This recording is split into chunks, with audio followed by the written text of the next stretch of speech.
Well, hello and welcome to Footsteps and Tire Tracks, and today we bring you another Vanother Collective collaboration. Today we're going to talk about first steps into caravanning or campervanning. Now, I don't know a lot about caravanning, to be perfectly honest, and I think some of the other channels might have more information on that. So I'm going to concentrate on campervanning, motorhoming. We're Mark and V, and this is our adventures. So let's start with vans first of all. What type of van do you think you want? What type of van do you think you need? Well, you know, there's so many different options out there. Myself, I really know more about the VW scene than anything else, although we have had a Fiat Ducato. Now, lots of things to think about when you're campervanning, and on your first van, the first thing you need to think about is how big do you want? Now, we've had them all. We had a Caddy first of all. Well, we didn't have a Caddy first of all. We've had a Caddy, and you could sort of consider a VW Caddy as something you could use as a stealth camper. Now, it's small and it's quite discreet, especially with no windows in the back. However, if there's two of you in a Caddy, it can be quite small. Now, we used the Caddy to stealth camp on Hastings Beach, and I say Hastings Beach, it was up that area, I don't know exactly where it was, but it was on a beach near Hastings, and we camped on a main road with free parking overnight, and it was fine. However, for two people it is cramped. It really is quite cramped, and you have disadvantages. You don't have anywhere to cook inside, you don't have anywhere to go to the toilet inside, so all things like that are a disadvantage. However, you can camp in many more places. Then we move on to the sort of medium sort of size van, you know, like a T4, T5, T6, the Mercedes Vito, or the Ford Transit, that sort of size van. A lot of people would call a day van. Now, we've had multiple configurations of the van. We've had with the classic rock and roll bed with the units down the side. And when you have a van like that, you can have a cooker and a sink there, and you got all your cupboards on your left hand side to your back, to the side and to your back, and that basically enables you to have you know, be able to cook inside, to be able to boil a kettle in the mornings, you know, when you want to make a coffee or a cup of tea, and you can store clothes and some other bits and pieces, some food and various bits and pieces, and have relative comfort. Now, if you have a rock and roll bed, you can also have two belted seats in the back. So we had that in our first T4, and I'm going to show you some pictures of that now. But you can also go for a different sort of layout. We also had a layout by a company called Van Project 77, which was more of a L, what they call an L shape, U shape type layout, where you have to fold it out and make your bed up every night. Not that it's any different to pulling a rock and roll bed out, but it's more of a U shape. But it means you could probably fit more people inside if you wanted to sit inside on a rainy day. So you have that option. Personally, having had the two different configurations, I think I preferred the rock and roll bed configuration, mainly because you could have belted seats. So after looking at, you know, that sort of size van, then you move up a bit bigger and you move into the sort of Sprinter crafter sort of size. We've had a crafter, we've had a medium wheelbase crafter, and we've also got a medium wheelbase crafter at the moment. However, it has been sold and it will be going in a few days time, so we can't have everything, can we? The beauty of the crafter is it's a little bit bigger. You can stand up. Not being able to stand up in a van really does affect your back. You will find yourself, because you're crouched over it all the time, and you know, it's all right when you're young, but as you're getting a bit older, you know, your back gets a bit weaker and it can play up. Oh, all right, you can, you know, in these smaller vans you could put a pop top, or you could have a high roof on them, and that sort of sorts that out. But it does take away the advantage of being able to go in, or a high roof certainly takes in the advantage of being able to go into a car park with these restriction barriers now, and we're seeing more and more car parks, especially in the Cornwall area, that have these barriers, and you can go in with a standard van, but you certainly can't go in with a high top, and you certainly can go in with a motorhome, I guess. So that's something to think about. The medium wheelbase, you can fit a lot more in. You can have a fixed bed in there as well. We've managed to have a fixed bed in both our vans, and that is quite nice, having a fixed bed. However, we haven't got a fixed bed now, so it's not the be all and end all. You can have a kitchen pod. You can even fit a shower and a toilet inside as well. Now let's talk about toilets. Toilets, now, do you really want to get up in the middle of the night, I don't know, 2, 3 in the morning and need to go to the toilet? I think, God, I've got to walk down now 10 minutes away from the van to the toilet block, or there is no toilet block, I'm sort of in the middle of nowhere, I've got to find somewhere to go to the toilet now. Now it's a case of either you take a porta potty and a toilet tent, I'll put a picture of a toilet tent up so you know what I'm talking about, or you have a van which is slightly bigger with a toilet in it. So that's why people started going for crafters, because they got the ability to stand up, they got the ability to have a fixed bed, and you can have a toilet inside as well, which does make a difference. And if you want to go even bigger again, you can go for a motorhome.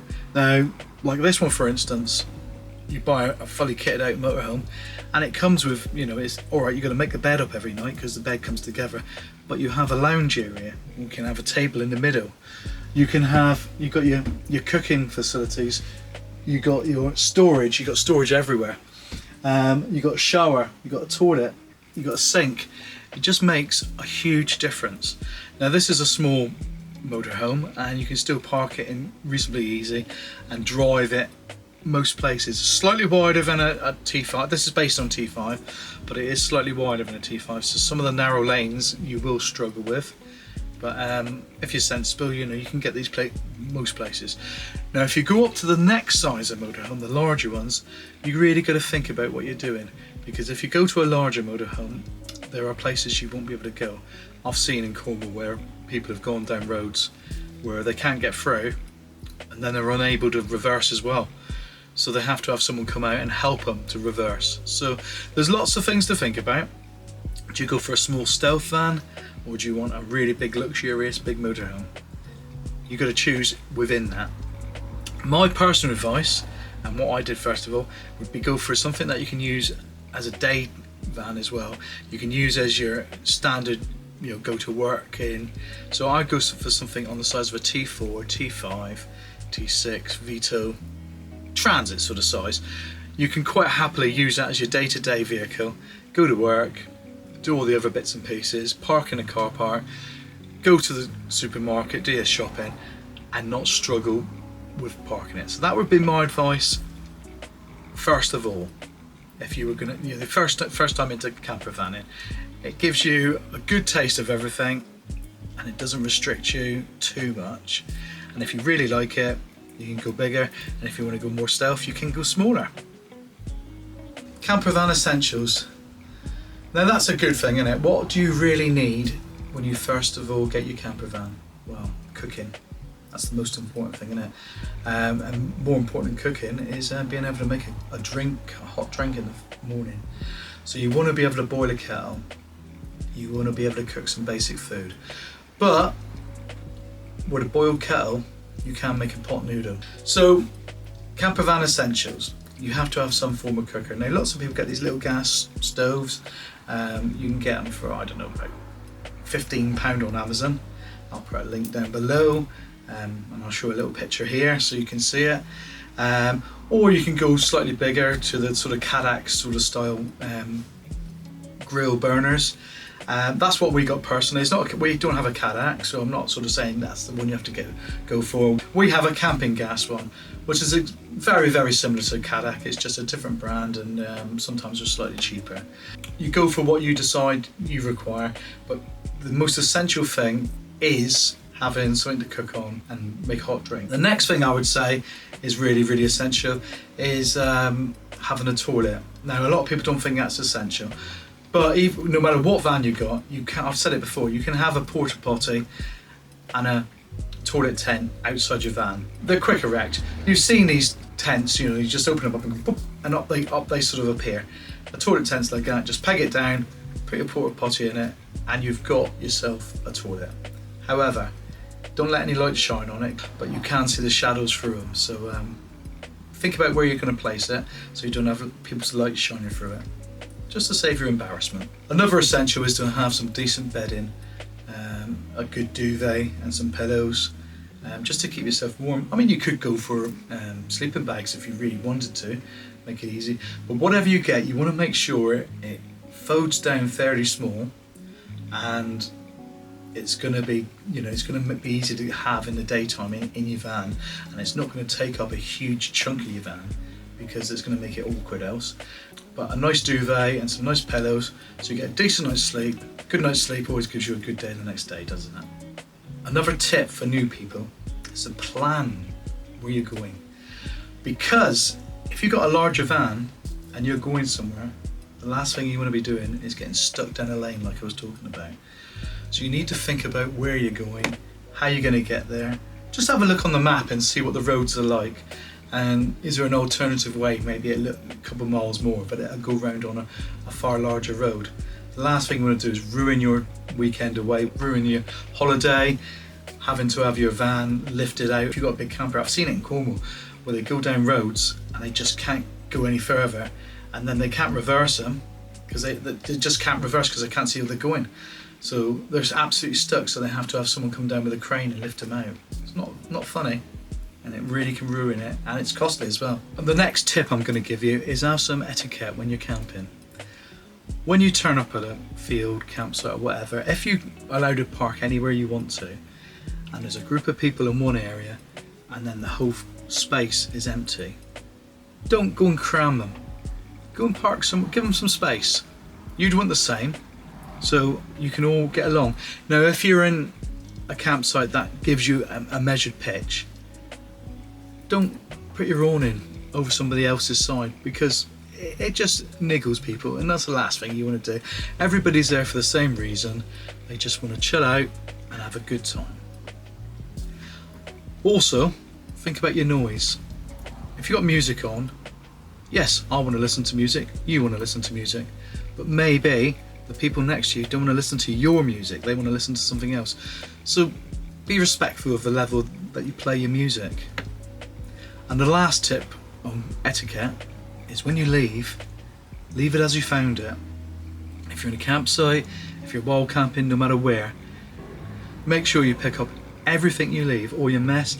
And if you see some rubbish fluttering around and you think, well, that wasn't mine, don't just leave it. It's not going to hurt you to pick it up and just throw it in the trash bin either, is it?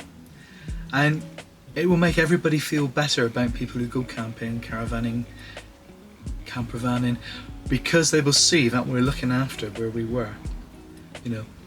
Leave no traces, only footsteps and tire tracks. Like that one? Right, safety. If you're camping, the chances are you are going to be using gas. Now, if you're using gas in your van, make sure you've got a carbon monoxide detector. Make sure you've got a fire alarm. These things are absolutely essential.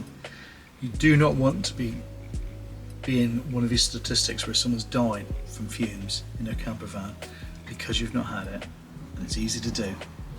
So please, use these simple things, especially if you've got a motorhome like this. Just behind you there's a carbon monoxide detector, and you can see just behind me, alarm just behind me as well. They're essential. I'll tell you a little story that I was camping at a VW show a few years back. We got up in the morning and there was an almighty bang. It really was a really, really big thud bang coming from about 2 fields away. We thought, what was that? Well, it turned out the chap had come back a bit drunk, like we all get, and he had a little camper stove, one of his little cheap ones, and he decided to cook something, or I think he maybe made a drink when he got back. But when he fell asleep because he was drunk, and he left the gas on, but it wasn't alight, so he filled his entire van with gas. When he woke up in the morning, he decided he wanted a drink. He turned on the gas and sparked it, and boom, it actually blew the sliding door out. He was quite badly hurt. I'm not quite sure how bad, but even being hurt a little bit is bad enough. So really be careful about what you do. And that leads me on to thinking about taking a first aid kit with you, because not only serious things like that, you might just cut yourself, you might get bitten. Horseflies are terrible, you might get stung. So think about taking with you, some bite cream, some antihistamine, some headache tablets for that headache in the morning. We've all been there, haven't we? A bandage, you never know when you might need a bandage. Safety pin. Just take a basic first aid kit with you. You may never need it, and I hope you never do. But if you do, you got it. The next thing to think about is the weather. You leave and it's beautiful and sunny. Absolutely glorious. You think, wow, brilliant. But the weather, you know what the weather's like in the UK. It can change in an instant. So think about taking some stuff with you, or put it in your van so you've always got it. A little pack-a-mac. Just one of those cheap ones. It doesn't have to be anything fancy. And don't worry about being, fashionable or anything like that. Just get something cheap. A woolly hat. Now, I always wear woolly hats, don't I? You know me, because my head gets cold really quickly. But everybody, it'll make you feel better, a woolly hat. Take a blanket with you. We got a couple of blankets we keep in the van, because when you're camping, later on in the years, September, October time, when it's dry evenings and you want to sit outside your van, it does get cold. Just put a blanket around you. Everybody does it, don't worry, you don't look stupid. And you sat outside, you're enjoying it. Far better than being sat inside your van, isn't it? Get out and enjoy it. That's what you're doing it there for. That's why you're going campervanning, that's why you're going caravanning, that's why you're going camping. It's to be out in the open air and enjoy it. So take a little blanket and you'll be fine. And we just recently bought these things called, it's like USB hand warmers. It's a little pebble type thing. And it's brilliant. You charge it up, just like normal USB power bank, and turn it on and it just warms your hands. And they even do ones like they're magnetic that separate into two, so you can put them in your pockets, and that's even better. So you've got your hands in your pockets and warming your hands up. But they double up. They also double up as a power bank, so you can charge your phone with it if you need to. And some of them have even got torches on them. So I'll put a link down below. There's many different ones. The link I'll put down below will just start you on your search. I'm not saying the one I'm showing you is the right one for you. There's loads. Just have a look around and see what you fancy. But honestly, they're so cheap, absolutely a must. Good walking boots if you're going out for a walk. Have some decent walking boots. You don't want to go out in trainers. Something that protects your ankles a little bit. Well, one other thing is your devices. We've all got these, haven't we? Mobile phones, iPads, and when you take them, you don't want to be down like, doing this, doing that. You're going to enjoy the outside, to enjoy nature, to just release yourself from your daily sort of tasks and bits and pieces. So switch off those emails, switch off the notifications on your phone, and just enjoy where you are. Sit outside and look up at the sky at night, see all the stars. Any one of you seen a shooting star? No? I have. A little while back, I went a long time without seeing a shooting star, and then I saw one, and it's amazing. Absolutely amazing. It just makes you want to see more. So you sit out there, you can feel yourself, you're just looking up to the skies, hoping to see another one. So that's a brilliant reason not to be looking at your phone, because you'll miss it. You'll never see a shooting star on your phone, will you? So get rid of, you need them, but you don't have to have your head stuck in them all the time. Well, I suppose that really brings us to the end of the video. There's probably far more things I can give you tips on, and you probably got some tips as well. And if you have got tips, put them down below. Let everybody else know, let me know, because I've probably forgotten more stuff than I've mentioned. It's always great to share information with each other. And tune into the other guys on the Vanother Collective. I'm going to put the links here, they're going to come across here, they'll be down there and across here now. Click on their channels and see what they've got to say. We've all got different interpretations of what we think is essential, what we think's got a great tip, what we think's, probably we don't even think about it. And go and have a look at their channels, they're really great. Something else I was going to tell you about as well. We were talking about vans. Now, we had a Fiat Ducato, didn't we? Now, that's a sort of in between buying a Sprinter Crafter and buying a motorhome. It's like a campervan motorhome. It's already factory built, and it was brilliant. It had like a fixed bed in the back. The 2 front seats spun, and there was a little table so you could have a little lounge area. There's a wardrobe just here. You've seen pictures of it, and I'll put a link here. So put a link here. You can see the van tour.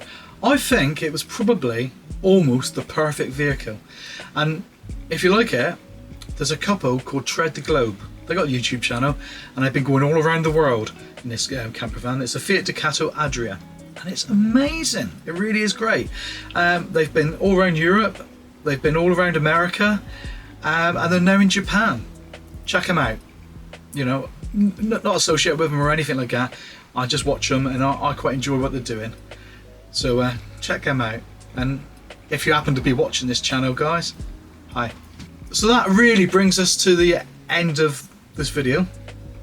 Like I said, check out the other channels and check out my other videos. And if you really enjoyed it, consider subscribing to the channel, because it really helps the algorithm. But more than that, it lets me know that what I'm doing is actually worthwhile. I know people are watching it, but when they subscribe, it makes me and they feel so great about what we're doing. It makes it feel, it gives you the enthusiasm to carry on and do the next video. Anyway, enough of me. See you in the next video, guys. Look after yourselves.